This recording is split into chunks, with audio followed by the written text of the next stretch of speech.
rayuwata ke ce. Rayuwata kai ne daidai ni ba cuta ba cutuwa.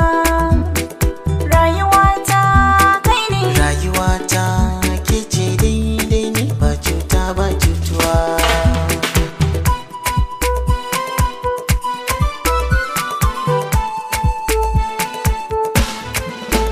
Ke na saka bangon littafi na wanda yake dauke da duk labari na. Aurenki karshen lissafi na, in na rasa kiran nan an raba babina. Kun ji sai ku yi shaida, rayuwa na bada, na aminta ku yada, mai ki idan sai kauda.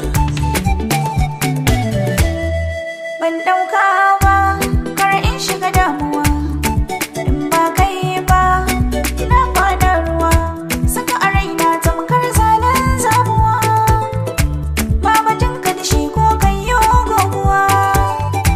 Ana ta kawo suka me ke faruwa, maimakon ka rage kullum sai karuwa.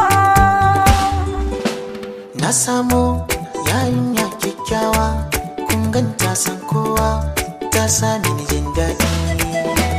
In ta fito kowa na ribibigun, kallon ta yi ta rawa, jikinsu suna kauɗi. Oyoyoyo na samu ɗan yaro kyakkyawa, kun gansa san kowa ya sami ni jin daɗi. In ya fito kowa na rabe bigun, kallon sa ya yi tarwa, jikinsu suna kauɗi.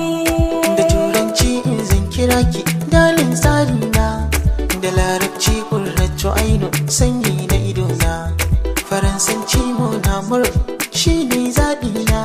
Kin zarce yadda suke tunani,